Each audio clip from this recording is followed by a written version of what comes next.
কিন্তু আমার রাসূল বলেছেন, যারা আমার একটা সুন্নত আঁকড়ে রাখবে, যারা আমার একটা সুন্নত আঁকড়ে রেখে কবরে যাবে, তারা ৬০ জন গলা কাটা শহীদের সওয়াব নিয়ে কবরে গেল। সুবহানাল্লাহ। কজন? ৬০ জন গলা কাটা শহীদ। গলা কাটা শহীদ বুঝেন? যারা ইসলাম প্রচার প্রসার করতে গিয়ে আমার নবীর বুকের উপরে পড়ে তারা জীবন দিয়েছে। সুবহানাল্লাহ। আমার নবীর একজন সাহাবা, তিনি যুদ্ধের ময়দানে নবীদের সামনে দাঁড়ায়, তিনি এমন আদব ওয়ালা সাহাবী ছিলেন, তিনি আমার নবীর যুদ্ধের ময়দানে যুদ্ধ হচ্ছে, চতুর্দিক থেকে আপনার কি আইতেছে তীর মারতেছে, বল্লম মারতেছে, ওই সাহাবা আমার নবীকে ফিস দেন। সুবহানাল্লাহ। আমার নবীকে শামুক দিয়া আমার নবীর দিকে আমার নবীকে চাপড়ে ধরে রেখেছেন।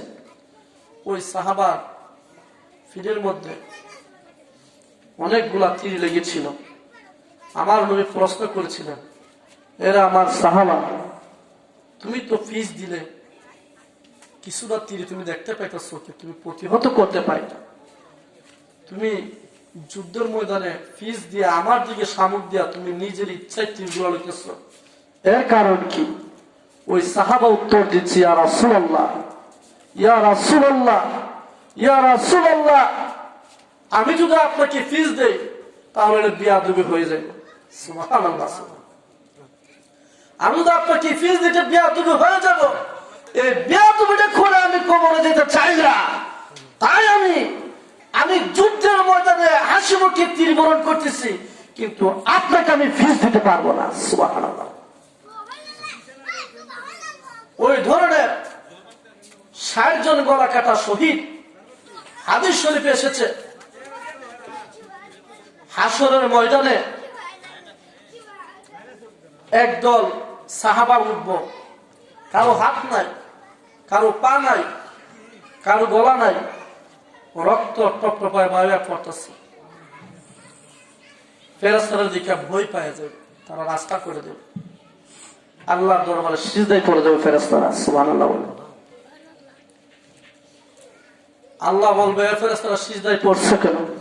কে ভয়ঙ্কর সিনারে আমাদের সহ্য হচ্ছে না, কারো হাত নাই, কারো পা নাই, কারো মাথা নাই, রক্ত টপটপায় পড়তেছে। তারা কারা?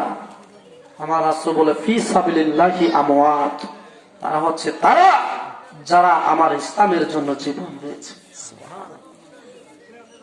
যারা আমার ইসলামের জন্য কি দিয়েছে? জীবন দিয়েছে। এই কারণে আমি আল্লাহ তাদেরকে অক্ষত অবস্থা আসরের ময়দানে তুলেছি, যেন আমি আল্লাহ তাদেরকে বিনা হিসাবে জান্নাতে দিয়ে দেব। সুবহানাল্লাহ। তাদের সাথে কোন হিসাব কিতাব নেই, তাদের সাথে কি নাই? কোন হিসাব কিতাব নেই। তারা জান্নাতুল ফেরদাউস, সর্বোচ্চ জান্নাত তাদের জন্য আমি রেখে দিয়েছি, তারা জান্নাতে চলে যাবে। সুবহানাল্লাহ। ওই ধরনের ৬০ জন গলা কাটা শহীদের সওয়াব যারা বিনা হিসাবে জান্নাতে যাবে, আমার নবীর একটা সুন্নত আঁকড়ে রাখতে পারলে বাবা, ওই ৬০ জন গলা কাটা শহীদের সওয়াব নিয়ে কবরে যাবে। সুবহানাল্লাহ। এখন সুন্নতের বড় অভাব, ঠিক কিনা? সুন্নতের বড় অভাব। আবার এই সুন্নত গুলা বাড়াই দেন, আস্তে আস্তে সুন্নত গুলা বাড়াই দেন। আমার আমরাকে হুজুর বলতেন, বর্তমান জমানায় সবচেয়ে বড় সুন্নত হচ্ছে একজন মুসলমান আরেকজন মুসলমানের জন্য কাঁদা, বেশি বেশি কাঁদা। কিভাবে কাঁদা? আল্লাহ তাকে হেদায়েত দান করে। আমার ভাইটা পথভ্রষ্ট হয়ে গেছে, তাকে আল্লাহ হেদায়েত দান করে। সেরা আমল বানালো, তার আমলটা ভালো করে দাও। সেরা আকীদা বানালো, তার আকীদাটা ভালো করে দাও। এইভাবে একজন মুসলমানের জন্য একজন মুসলমানের দোয়া করো, খাদো। এটা হচ্ছে সবচেয়ে বড় সুন্নাত, ঠিক কিনা বলে?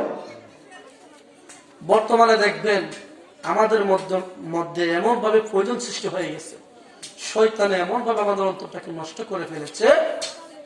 ফি কুলুবিহিম মারাদুন, শয়তান আমাদের অন্তরটাকে এমন ভাবে ক্ষতিগ্রস্ত করে ফেলেছে যে একজন মুসলমান একজন মুসলমানকে দেখতে পারে না।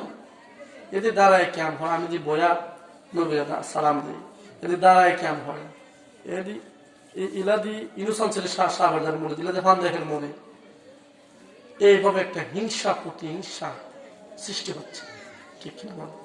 কিন্তু আমাদের জানা উচিত, বোঝা উচিত, আমাদের সবার একটাই গন্তব্যস্থল আমার নবীর স্মরণ, ঠিক কিনা বলে?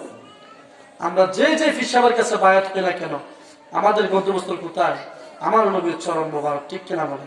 হাশরের ময়দানে আমার নবী দেখতো আমার নবীর উম্মতের বিশালতা, এই কারণে সবাই ধীর করে উম্মতের জন্য, হেদায়েতের জন্য দোয়া করা, একই তার জন্য মিল মহব্বতের জন্য, ঠিক কিনা বলে?